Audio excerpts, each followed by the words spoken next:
continue with Snell's law, and we are going to look into something which we call as critical angle. We already discussed about total internal reflection yesterday. Today we are going to look into it from a more mathematical point of view. And what we saw yesterday was that Snell's law. So this is something which is very basic. This is from where we start. I'll also give you some questions today which might be asked. Okay, pattern of question. So we have got mu1 sin theta 1 is equal to mu2 sin theta 2, and then sin theta 2 is equal to mu1 by mu2 sin theta 1.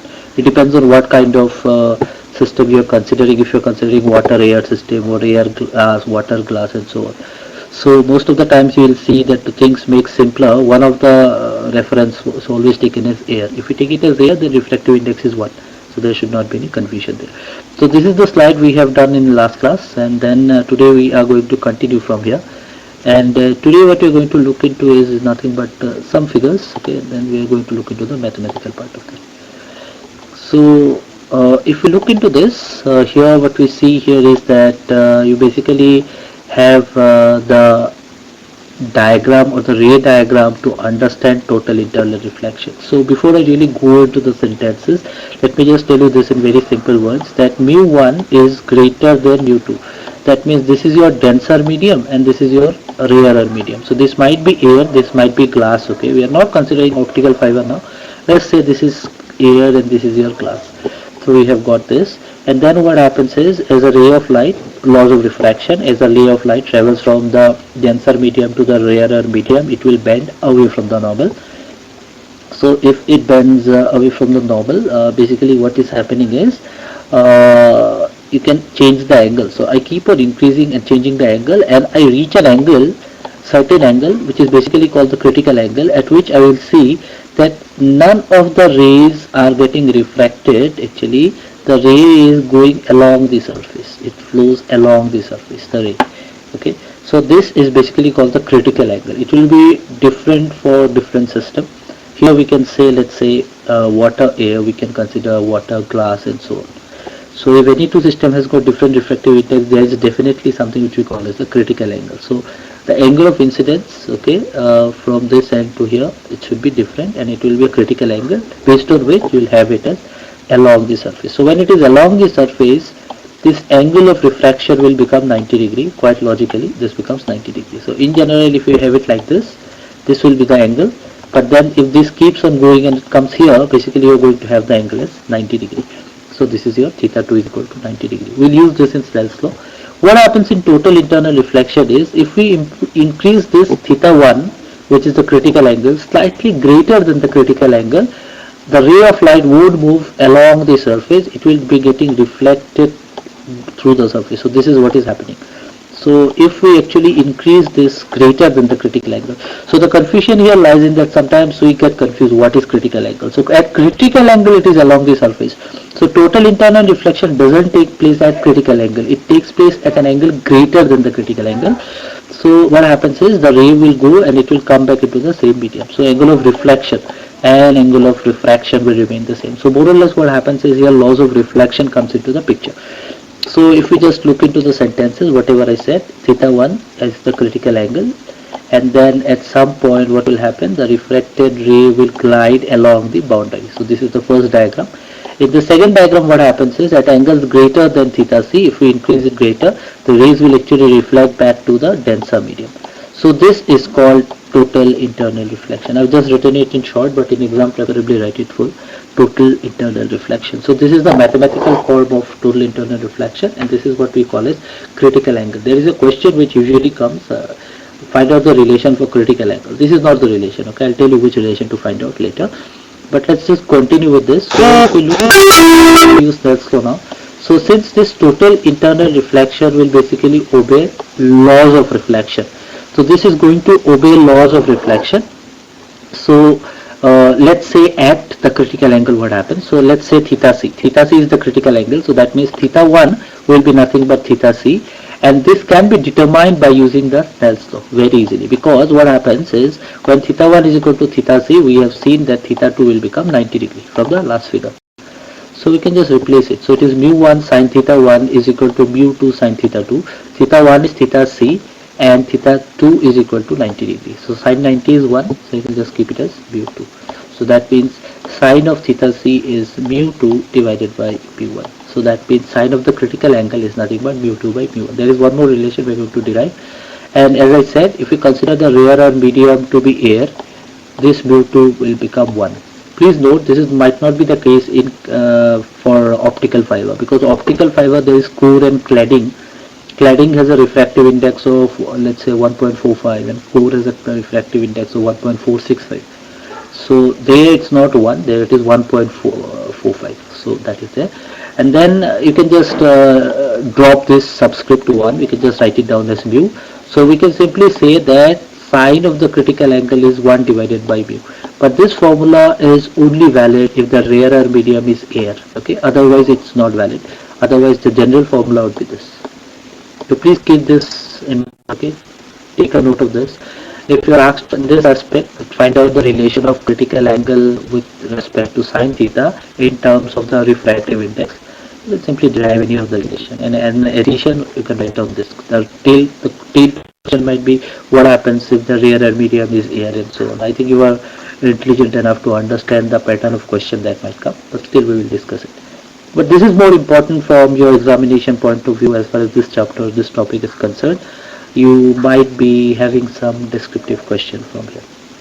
So let's do this a bit slow, okay? So what happens is we actually will be asked that find out the critical angle of propagation, okay? Relation for the critical angle of propagation, and that is why this is important. Okay, so this might be one question. Also another question might be derive the relation for numerical aperture. Okay, so I hope you are writing this down. Okay, just at least write down the question so that you know that what kind of questions that might come. So derive the relation for numerical aperture. Both of them are connected. What happens is once you find out the relation for this critical angle of propagation, you can actually find out what is numerical aperture. We're going to look into it. What is numerical aperture? There's a diagram which you should draw. So we have now this is totally with respect to optical fiber. So this is more relevant to the topic. So optical fiber, we know that there is a core and then there is a cladding. Okay, just revise it verbally. We have a core and we have got a cladding. The core have got a higher refractive index and the cladding has got a lower refractive index.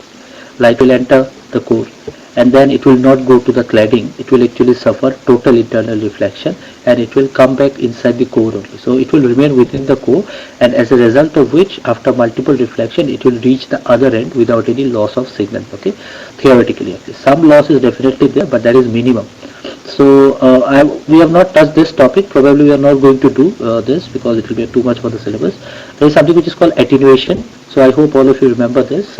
You also do a lab experiment on attenuation.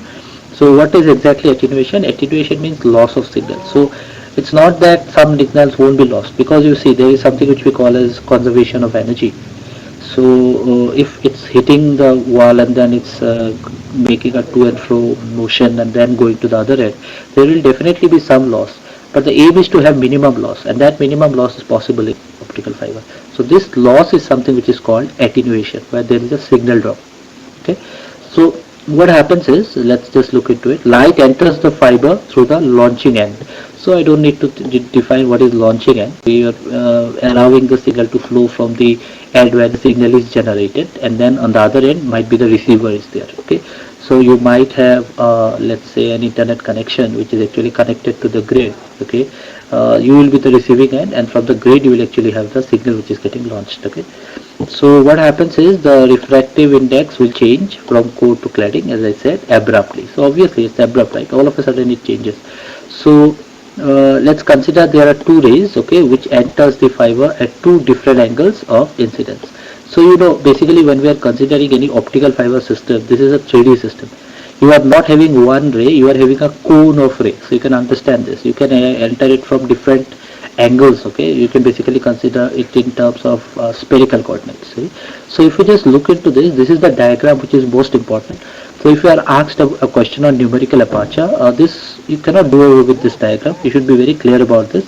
Just explain this diagram more or less. This does the construction part. Okay, so you will be basically having 1.5 2 marks for this diagram only. Okay, so let's just try to explain this diagram. What you have to do is you have to basically just draw two cylinders. Okay, this is your one cylinder, and you can draw another concentric cylinder there.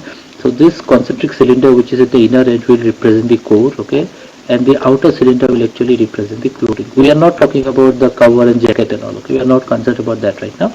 And then the core has got a refractive index of N1, and the cladding has got a refractive index of N2. I'd like all of you to please make it very clear that whatever notation you are using, please be uniform. Okay, if you are using a different notation, I don't mind. Okay, but the thing is, it should tally with what you have written and what is there in the diagram. Very important. So we have got two refractive indexes, and N1 is greater than N2. That much I know. Okay, and then this is called the acceptance score. Okay, this is called the acceptance score, and this theta naught is actually called the acceptance angle. So that means that at what angle it is incident, so that you are actually having total internal reflection. So this is basically a cone. As I said, this will be actually a 3D picture. Sadly we cannot have it here. It's a two-dimensional picture. I didn't have any animations for it right now. So let's consider two rays. One is this and another is this. So we are just concentrating on this particular ray, which is ray A. Okay, and this is getting incident here. So we have got a ray which is coming from outside and getting incident, let's say AO. So as soon as it hits this point, okay, inside the optical fiber, okay, it basically gets refracted, and it will follow this path, and it will follow the path OB. Okay, so what happens is there are two interface here. This is air. Okay, so I'll just write it down. I've written it down later also, so don't worry. This is air, and this is your core. Okay, so this is one interface at which the refraction happens, because it is going from a rarer to a denser medium.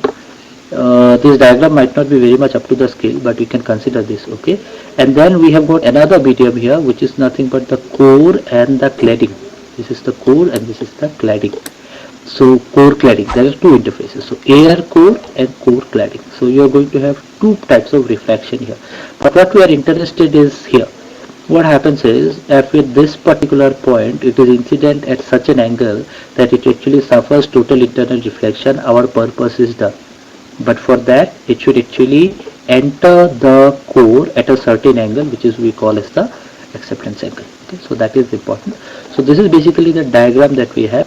So what happens here is we actually draw a normal. Okay, and then if you draw a normal, we know this is 90, and if this is theta 1, okay, if you look into the diagram, and this will be actually again 90 degree, and this is actually forming a triangle. This we are just considering as the center.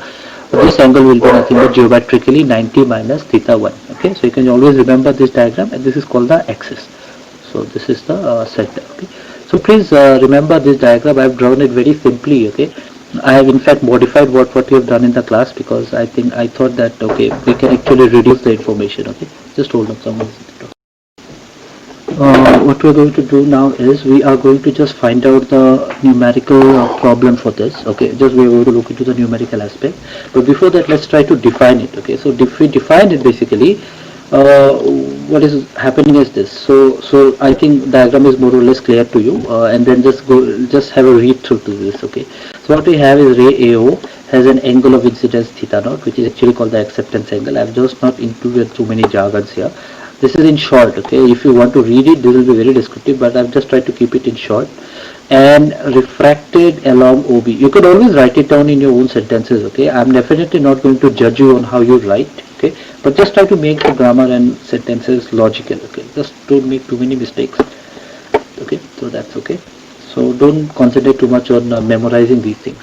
The sentence. Okay, and refracted along OB. So we have refracted along OB. So we have got this at an angle theta 1. So it is there. So I think this is more or less clear. At an angle theta 1. So this is our theta 1 and this is our theta naught. Okay, and please remember these are not vertically opposite angle, because this is getting refracted. So it is getting refracted, definitely this and this angle won't be same. So we have got this in the core. Everything is happening in the core, so I think this is very easy, and falls at an angle of 90 minus theta 1 as per geometry at point B on the core cladding surface. So we have got two surfaces here. So if we consider this 90 minus theta 1 as theta C, so I hope you understand this.